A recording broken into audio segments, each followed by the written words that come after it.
दोस्तों नमस्कार। मेरा नाम है परवीन शर्मा और आप देख रहे हैं परवीन शर्मा एडवाइस चैनल। दोस्तों आज की वीडियो बहुत इम्पोर्टेंट है। इस वीडियो में मैं कुछ ऐसी बातें बताऊंगा व्यापारी वर्ग के लिए जो उनके व्यापार को थोड़ा सा आगे बढ़ा सकती हैं। सबसे पहले मैं व्यापारियों से एक रिक्वेस्ट करूंगा, जो कस्टमर आपके पास आते हैं, चाहे आप सब्जी का ठेला ही क्यों ना लगाते हो, चाहे आपकी दुकान दूध बेचने की क्यों ना हो, छोटी से छोटी दुकान, बड़ा से बड़ा शोरूम की मैं बात कर रहा हूँ। आज हमारे जो आम व्यापारी हैं वो फेल क्यों हैं और जो बड़े व्यापारी हैं वो पास क्यों हैं, इस बात के ऊपर हम चर्चा करेंगे आज। दोस्तों देखिए, आपको मालूम ही है कि हमारे मुकेश अंबानी जी आज की डेट में भारत के अंदर क्या विदेशों में डंका उनका बोल रहा है और हर बिजनेस में वो आ चुके हैं लगभग। आपने देखा होगा रिलायंस के मॉल हो या और भी कोई मॉल हो, बहुत सारे मॉल हर शहर में अलग अलग है। मार्केट के अंदर बिग बाजार भी टेक ओवर हो चुका है, पता ही है आपको। आज की डेट में हमारे घर के पास भी रिलायंस का मॉल है। हम जब भी ऑफिस से आते हैं तो आते समय वहां से दूध वगैरह जो भी सामान होता है लेते आते हैं, जो हमें पसंद आता है। फर्स्ट क्लास में एसी चलता होता है और आप ठंडे दिमाग से कोई भी सामान देख सकते हैं, आधा घंटा हो, 15 मिनट हो, 20 मिनट हो। और सबसे बड़ी जो बात है वो ये है, बिलिंग बहुत अच्छी है। किसी प्रकार के बिल में कोई हेरा फेरी नहीं है, सबके लिए एक ही रेट है। जो डिस्काउंट सबको है वो सभी को मिलेगा, जो पॉइंट सबके लिए मिलने हैं सबके लिए मिलेंगे। इस बातों से हटकर एक बहुत इंपॉर्टेंट बात है दोस्तों, जो मैं आपसे बताने जा रहा हूं। वो बात यह है कि वहां पर जो उनके स्टाफ हैं, उनका बोलने का जो तरीका है वो बहुत अच्छा है। वो सर से नीचे बात नहीं करते हैं। चाहे वो एक मामूली सा कोई व्यक्ति वहां पहुंच जाए जिसने अच्छे कपड़े भी ना पहने हो और वो सर लगे कहने के लायक भी ना हो, फिर भी वो उसको सर सर करके बोलेंगे, सर ये ले लीजिए, सर वो ले लीजिए। तो सामने वाले इंसान को वहां जाकर के एक सम्मान की अनुभूति भी होती है। और अगर आपका सामान आपको पसंद नहीं आया, आपने पूरा मॉल छान मारा आधे घंटे के अंदर और आपने वहां से एक पैकेट भी सामान का नहीं खरीदा और आप बिना खरीदे भी चले जाओगे, तो वहां पर आपसे कोई ये कहने वाला नहीं है कि आपने 2 घंटे से हमारा समय खराब कर दिया और आपने हमारा सामान नहीं लिया। अक्सर मार्केट में जो दुकानें हैं, चाहे वो कपड़े की हो, चाहे वो परचून की हो या अदर कोई भी दुकानें हो, वहां पर अगर कोई फैमिली या कोई व्यक्ति अगर 10 कपड़े खुलवा दिए उसने, 10 साड़ियां खुलवा दी उसने, तो बहुत सारे तो शोरूम अच्छे हैं जहाँ कोई भी गलत कमिट नहीं होता है। लेकिन कुछ लोग ऐसे भी हैं, आपने भी देखे होंगे और शायद आपके साथ ऐसे लोगों से आपका वास्ता पड़ा भी होगा, जो अरे आपने 20 साड़ी खुलवा दी, लेडीज से बोलते हैं 10 खुलवा दिया आपने, अब हम क्या इसी काम से बैठे, पूरा दिन आपने एक सूट भी नहीं लिया। तो अगर ऐसा गुस्सा किसी व्यापारी को अंदर मन में आ रहा है तो उस गुस्से को अंदर ही दफन करें, क्योंकि वो कस्टमर हो सकता है आज 100 साड़ी खुलवा दी या 100 सूट खुलवा दी, लेडीजों में अक्सर ये आदतें होती हैं। तो उसका मतलब ये नहीं है कि वो दोबारा तुम्हारी दुकान पर नहीं आएगा। अगर आप उनको प्यार से विदा करोगे, भले वो सामान लेके नहीं जा रहे हैं आपकी दुकान से, परंतु जिंदगी में वो कभी भी दोबारा फिर से आपकी दुकान जरूर आएंगे और 4 लोगों को बताएंगे आपके बारे में कि भाई वो बंदा बहुत अच्छा अच्छा था, हमने इतना सामान उनसे नहीं लिया, इतना समय भी खराब कर दिया, लेकिन फिर भी अगले व्यक्ति ने मुंह नहीं बिगाड़ा। तो हमारे जो व्यापारी भाई हैं सबसे ज्यादा मुंह बिगाड़ते हैं, इसीलिए इन दुकानों का चलन अब खत्म होता चले जा रहा है। एक तो ऑनलाइन ने पहली हालत खराब कर दी है हर व्यापारी वर्ग की, अब बची कुची कसर हम अपने व्यवहार से खराब कर देते हैं। जब हम सामान भी वापस अगर व्यापारी वर्ग के पास कोई कस्टमर करने जाता है या उसे पसंद नहीं आता है, तो उससे मार तमाम सवाल करे जाते हैं और उसका सामान वापस करने में बहुत आनाकानी करी जाती है। तो फिर वो चुनता है दूसरा ऑप्शन, क्योंकि मॉल में अगर आपको सामान कोई पसंद नहीं आया और वहां पर उन्होंने ये गाइडलाइंस दी है कि 7 दिन के अंदर आप इस सामान को वापस कर सकते हैं और बिल अगर आप लेके जाएंगे तो बाकायदा आपका सामान विद इज्जत के साथ वापस करेंगे वो, और उसके बदले में अगर आपको वो सामान लेना है तो ले लें, नहीं तो आपको वो कई मॉलों में आपको पेमेंट भी वापस मिल जाएगी और किसी भी प्रकार का आपको जरा सा भी मान सम्मान का सामना नहीं करना पड़ेगा। तो पहली चीज तो व्यापारी वर्ग ये याद रखें। दूसरी चीज, ऐसा नहीं है एक ही साड़ी एक व्यक्ति को आपने बेच दी 500 रुपए की, दूसरों को बेच दी 400 रुपए की, या कोई ऐसा कपड़ा एक व्यक्ति को एक सूट बेचा आपने 5000 का, दूसरों को बेच दिया वो 2500 का। तो ये चीज अगर ओपन होगी, पता लगेगी, तो दूसरा जो कस्टमर महंगा सामान आपसे लेकर गया है वो अपने वो ठगा महसूस करेगा और अगले बार से आपकी दुकान में वो चढ़ेगा भी नहीं और 100-2 लोगों से आपकी बुराई कर देगा। तो ये ना देखें, एक फिक्स मार्जिन रखें। कई दुकानें हमारे यहाँ ऐसी भी हैं जिनके फिक्स रेट हैं, उस वो सबके लिए एक ही रेट है और वो दुकानें अच्छी खासी चल रही हैं।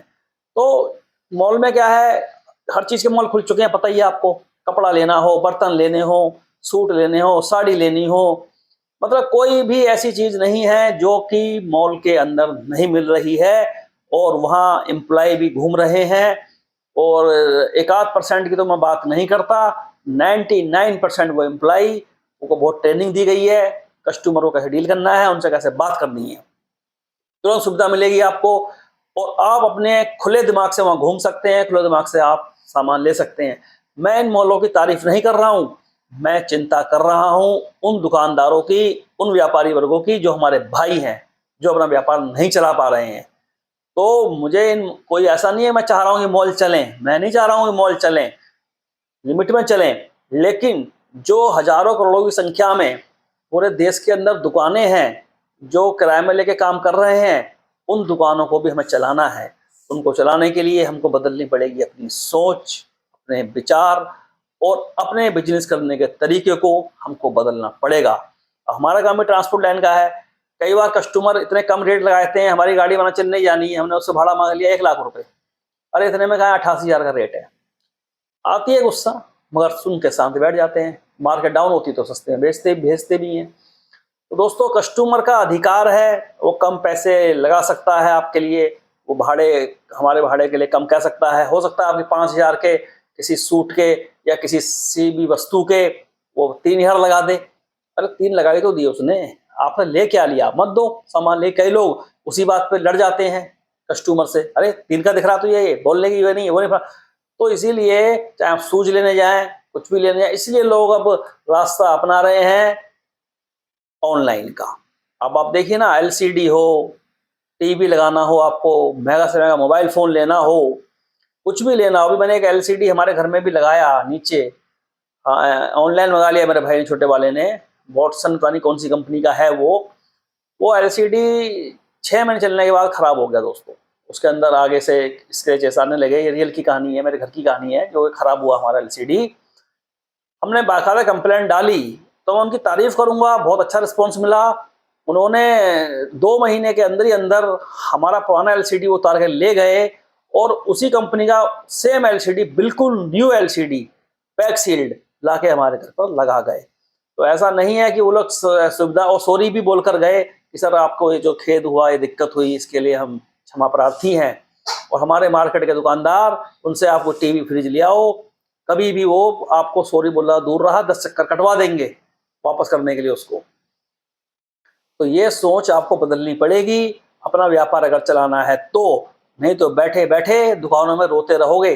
काम धंधा 10% लोगों का ही चलेगा, बाकी 90% दुकानदार खाली बैठे हैं। चाहे दुकानें, मोबाइल की दुकानें तो ऐसी खुल गई हैं जैसे सब्जी की ठेली लगी हो, हर शहर के अंदर की बात बता रहा हूँ मैं। तो दोस्तों, बहुत ध्यान देना है कस्टमर के ऊपर, कस्टमर को सुविधा देनी है। और लोकल के लोग जो लोकल में दुकानें खोले बैठे हैं मार्केट के अंदर, उनको अगर अपना व्यापार चलाना है तो उनको कस्टमर को अपनी तरफ खींचना पड़ेगा, खिंचाव करना पड़ेगा अपनी साइड, तब आपका व्यापार चलेगा। और अगर आप अपनी ऐठ में रहेंगे, अपने घमंड में रहेंगे, बदतमीजी बात करेंगे कस्टमर के साथ, तो कोई भी आपकी दुकान से सामान नहीं लेगा और 50 जगह आपकी बदनामी कर देगा। फ्री फंड में आपका बदनामी वाला ऐड हो जाएगा, जो कि आप चाहते तो बदनामी वाला ऐड आपका नहीं होता। भले ही कोई कस्टमर सामान ना ले, लेकिन अगर उसके संग आप व्यवहार अच्छा रखोगे तो वो ये जरूर बोलेगा यार आदमी ठीक है, और आपसे जुड़ेगा आदमी, आपसे घबराएगा नहीं और आपसे आके 10 बार वो सामान लेने की कोशिश करेगा और दूसरे को दिलवाएगा भी। तो ये चीज मैंने खुद अपने काम धंधे में मैंने महसूस करी है। व्यापार 2 चीजों से चलता है, पहली चीज आपका व्यवहार, दूसरी चीज आपका की कमिटमेंट, तीसरी जो बात आती है वो आता है एक लिमिटेड मार्जिन। इन 3 चीजों से जो हटकर काम करने की कोशिश करेगा उसका व्यापार चलने के चांस बिल्कुल नहीं है। या तो फिर आप घाटे में व्यापार करते रहोगे, या आपकी बहुत से दुकानदार ऐसे हैं जिनके पास पैसा भी भरपूर है, जो दुकानें खोल के शौक में बैठ गए हैं और उनकी अपनी दुकानें हैं, किराया भी नहीं देना है। तो उनका तो मैं देखता हूँ बहुत से ऐसे हैं, उनका व्यापार बड़े गंदे हैं मार्केट के अंदर। तो ऐसे दुकानदारों को दुकान पे जाने की किसी कस्टमर को जरूरत नहीं है। वो खाली ही बैठे रहते हैं। तो उनको तो मालूम है हमारा माल बिके या ना बिके, हमने तो एक बैठने का ठिया बना लिया है अपना टाइम पास करने के लिए। तो ऐसे वाले भी दुकानदार हैं मार्केट के अंदर, जिनकी खुद की दुकानें हैं, जिनके पास नाप सना पैसा है, जो प्रॉपर्टी का काम भी कर रहे हैं, कोई कुछ कर रहा है, एक दुकान खोले बैठे हैं टाइम पास के लिए। तो अपना टाइम पास करो, उसके लिए मना नहीं है, परंतु किसी कस्टमर से गलत बोलने का आपको अधिकार नहीं है, बिल्कुल भी नहीं है। मैं भी एक व्यापारी हूँ और व्यापारियों में जो कमियां हैं वो मैं बता रहा हूँ। आज हमारे जो बड़े बड़े व्यापारी हैं देश के अंदर, मुकेश अंबानी हो चाहे अडानी हो, इसके अलावा और भी बहुत सारे बड़े व्यापारी हैं, वो इसीलिए कामयाब हैं क्योंकि उनको मालूम है कि व्यापार कैसे होगा। तभी आप देखना, अगर किसी की कंप्लेंट डाल दोगे ना एम्प्लॉय की इन लोगों के पास, तो कस्टमर की बात है तुरंत एक्शन होता है। उसका रीजन यही है। आप किसी बैंक में आप लोन लो या आपने कुछ भी ले रखा है, आपको कोई गलत बोल जाए, कंप्लेंट डाल दो, जरा देखो कितना भयंकर एक्शन होगा इनके ऊपर, चाहे भले ही जो भी हो एक्शन होगा। तो कस्टमर की सुनवाई है।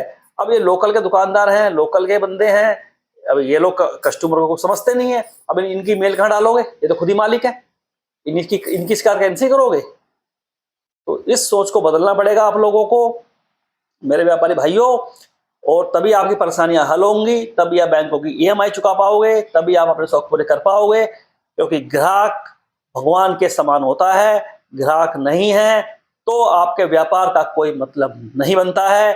चाहे आप किसी भी प्रकार का व्यापार करते हो, चाहे आप एनबीएफसी कंपनी के बैंक का व्यापार है आपका, या किसी दुकान का व्यापार है आपका, या मॉल का व्यापार है, बड़ा से बड़ा व्यापार, छोटे से छोटा व्यापार। ये ना सोचे कि हमने चार आज, अगर रतन टाटा जी ये सोचते कि मुझे क्या करना है, 10-20 गाड़ी नहीं बिकेंगी, लेकिन ऐसा नहीं है। अगर आपने लीलैंड की गाड़ी ले ली और टाटा वालों को पता लग गया कि हमारी गाड़ी नहीं ली है, आपके ऑफिस पे आके बैठ जाएंगे, हमारी गाड़ी साहब क्यों नहीं ली। वो ये नहीं बोलेंगे हम पे क्या फर्क पड़ रहा है, 5-10 गाड़ी हमारी नहीं बिकी, नहीं। व्यापार का नाम यही है, एक डील भी हमसे जाती है तो क्यों जा रही है, हम अपने कस्टमर को नहीं जाने देंगे, खासकर अच्छे कस्टमर को। तो दोस्तों मेरी इन बातों पर ध्यान दो और अपने काम को इस तरीके से चलाओ। बाकी और भी बातें मैं अगली वीडियो में बताऊंगा। बताने को तो मैं इस वीडियो में और भी बातें बता दूं, बहुत बातें मेरे दिमाग में हैं बताने के लिए आपको इस मैटर में भी, लेकिन समय ज़्यादा हो गया है, समय अब इजाज़त नहीं देता ज़्यादा बोलने की इस वीडियो में। तो इस वीडियो को लाइक और सब्सक्राइब कर दें, क्योंकि ऑलरेडी कुछ सरकार से मिस्टेकें हो रही हैं जिस कारण से हम लोगों के व्यापार पहले ही पट्टे हैं, उसके बाद हम अपनी गलतियों से पट कर लें बाकी बच्ची कुछ कसर, तो बस उसके बाद कुछ बचेगा नहीं, बैंक करप्ट हो जाओगे आप लोग और पैसा नहीं भर पाओगे किसी का, क्योंकि जो कमाई नहीं होगी तो भरोगे कहाँ से। तो फिर बेचोगे अपनी प्रॉपर्टी जो होगी आपके पास, तभी आपकी मार्केट में साख बचेगी। तो इसीलिए साख को बचाना है तो व्यापार को चलाना ही पड़ेगा, चाहे जैसे भी चले, इज्जत के साथ चलाना है उसको, ईमानदारी के साथ चलाना है दोस्तों। नमस्ते।